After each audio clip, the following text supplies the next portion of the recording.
With all 10 episodes of The Last Dance played out, it was without question one of the best sports documentaries all time. In case you guys haven't watched parts 1 to 8, I attached the links to all my reactions and takeaways to the parts on the description below. Even before this documentary, Michael Jordan's regarded as the greatest basketball player who's ever lived, especially for a lot of younger people under 30 who never got the chance to see Jordan play with the Bulls. A lot of opinions have already changed about MJ after seeing his real personality, witnessing firsthand the greatest trash talker, most competitive player, having a hunger and desire only a few had. There's been many great players after Jordan, but none of them have surpassed his greatness. Here are my quick takeaways and reactions to episodes 9 and 10. MJ's close relationship with his security guards, especially Gus Ladson, who was like a second father to him because he was so famous. Jordan kept a small inner circle, couldn't go anywhere, so he spent a lot of time with his security, as we've seen from the earlier episodes. John Michael Wozniak, a legend who passed away earlier this year. Jordan's securities were deeply so trusted, they quit their jobs at Chicago Stadium to work under Jordan when he left the NBA to pursue baseball. The Bulls rehired them.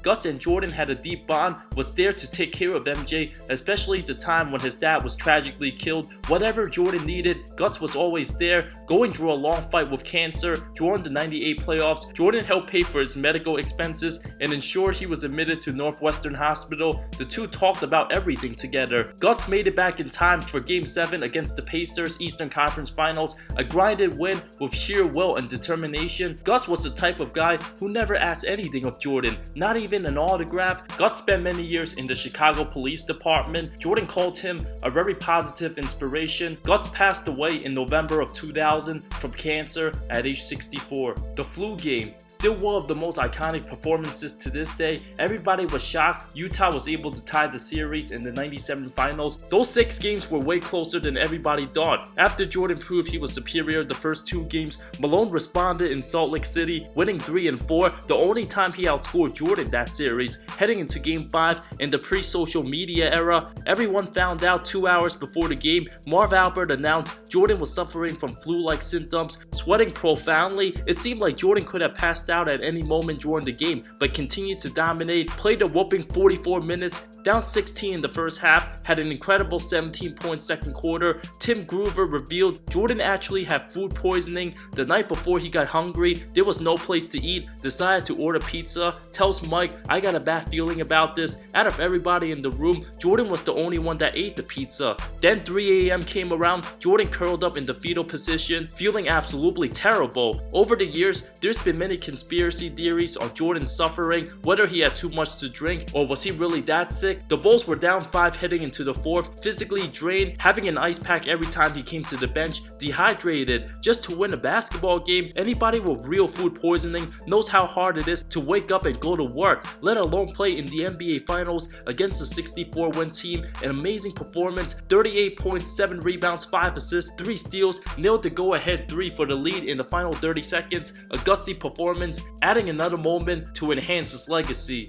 Dennis Rodman skipping media session. After Game 3 of the 98 finals, the worm was nowhere to be found. In today's day and age, he would absolutely be ridiculed to the high heavens for the distractions. Thankfully, he played 20 plus years ago, used his private jet to appear in the WWE wrestling show with Hulk Hogan. Absolute savage. The middle of the NBA finals, he did that. Absolutely disrespectful to the Utah Jazz, knowing he was gonna win anyway. Imagine a player under Coach Popovich or Rick Carlisle. I highly doubt they would tolerate this type of behavior. Going from one sport to the next during the middle of a championship series, it's just impossible to let that slide today. Rodman had 6 points, 14 big rebounds in the Game 4 win. Those distractions didn't hurt the Bulls. Kudos to Phil Jackson for understanding how to get the best of his players, even if it didn't seem like the best idea. The last shot, June 14, 1998, the highest rated finals to this very day, and it's not even close. Capped off The Last Dance with an impeccable godlike moment, a perfect script to cap off a dynasty. Chicago had a 3-1 lead heading into Salt Lake City after Malone capped off a 39-point Game 5 performance.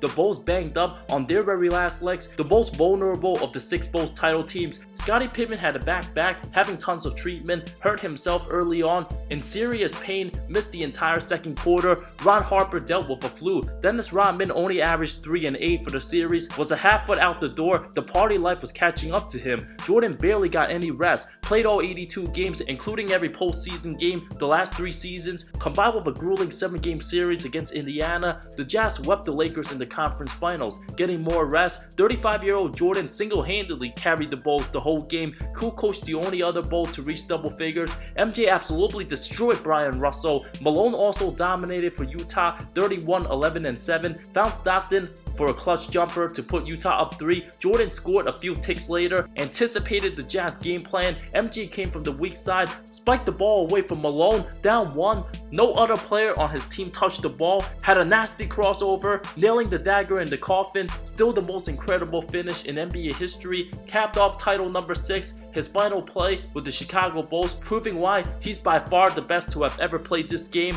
A forever storybook ending that will never be topped. Lastly, Michael Jordan's legacy. 45 points in his last Bulls game, the same number he wore to honor his dad. There is no better storybook ending to his greatness. People can talk about the push-off, but it wasn't. Russell was already off balance anyway. None of MJ's championships happened by accident because of his desire to win and push his teammates to the brink, allowed the Bulls to form a dynasty. All the victims who dare challenge Jordan simply crossed the line and got absolutely destroyed, abused, annihilated, and embarrassed. Whether it was in the regular season or the finals, Reggie Miller got the signal to never talk trash to Black Jesus. Brian Russell got a taste of the Jordan experience. The only reason his name ever gets brought up, Jordan never allowed anybody else on the hardwood to be better than him. The Bulls being the best team in the 90s, one of his quotes, "You can say whatever you want, they can't win until we quit." After winning title number 6, winning a double three-peat, dominating his competition unlike any other player in their era, there will simply never be another Michael Jordan again. In an age without social media, MJ never had to sell himself for anything, but just dominate on the court. His game just spoke for itself.